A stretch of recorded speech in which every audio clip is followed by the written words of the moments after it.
Oh, it's rabbit hole time. So what happens to the timelines you leave behind? Why do certain people vanish from your life when you upgrade? And how do you consciously choose the version of Earth that is your highest timeline? Before you roll your eyes and scroll, I've got the scientific research to back this up. All right, let's go. So here's the part they never tell you. When you shift timelines, the old versions of you don't disappear. You do. The moment you shift timelines, your old reality continues on without you. Physics already tells us this. Everett's many worlds theory says that probability branches continue on independently. When you level up, the old you continues on that old timeline on that old Earth.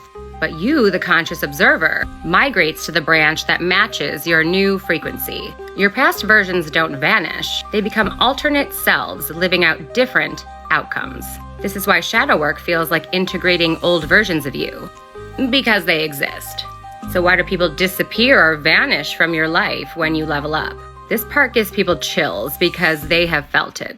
First, in complexity science, we have probability separation. When two parts of a system diverge enough, they stop influencing each other. Translation: if somebody's consciousness stays in a lower probability timeline and yours rises to a higher probability timeline, you stop appearing in each other's simulation.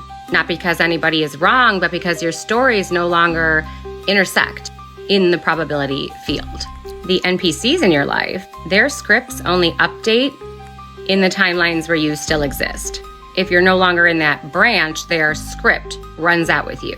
This is why people forget you, connections fade, your memories don't match others, why some people can't perceive your upgrades, and why they act differently when you shift.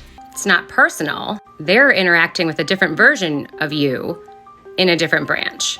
And what happens to those timelines you leave behind? This is the big one. Those timelines collapse into lower probabilities. Unused probability branches tend to decohere, become less stable, become less influential. Quantum decoherence explains this perfectly.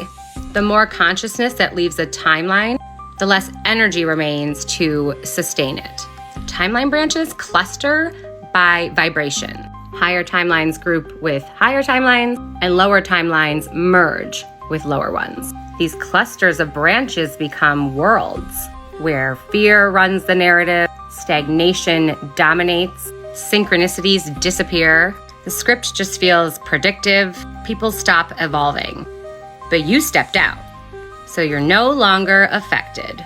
These lower cluster worlds become past lifelike. Over time, they can become hazy and dreamlike, emotionally distant. The memories are hard to access. It's because your consciousness is no longer feeding them. So then how do you choose the highest possible version of Earth? It's quite practical magic. Simply put, your Earth will always match your emotional baseline. Stable, authentic, love-based equals your highest timeline. Chaos, chaotic timeline. Fear, guilt, shame, your lowest timeline. And when you're in a neutral state, that is the time when you get your fastest upgrades. According to predictive processing, your expectations are the blueprint for your next reality. This is spiritual placebo effect. It's believing is seeing, not seeing is believing. Expect miracles, land in a miracle timeline. Expect stagnation, land where nothing changes. Light code integration and solar activity acts like a selector signal. When you sun gaze, meditate, or align energetically with cosmic cycles, portals, you are synchronizing your brainwave patterns, increasing neural coherence, connecting and receiving information from your future self version, and accelerating the probability of merging with your highest timeline. And really, it all boils down to a conscious choice.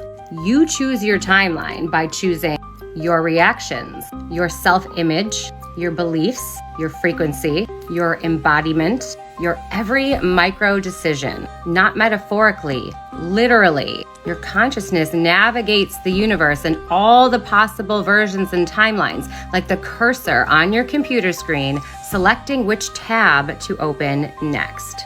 And how do you know you landed in your highest version? Synchronicities will explode, reality feels lighter and sharper, manifestations speed up, people treat you differently, your intuition sharpens. These are not symptoms, these are GPS confirmations that you've aligned with your next highest reality.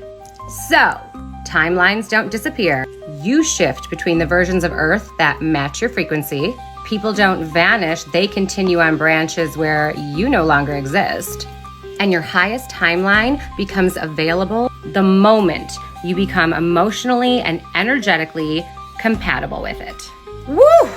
This was another long one, but you guys, you're crushing this. If you're still here, and especially if you have watched all 10 parts, comment, I am on my highest timeline. Because you are, baby. And now that we've done 10 parts, I think we are ready to take this up another notch. So if you think you can handle it, give me a part 11 in the comments, because we're going cosmic. We're gonna talk walk-in soul, timeline guardians, and how and why some people from the future show up in your life now. Activation complete. Looks like you forgot, once again, how powerful you are.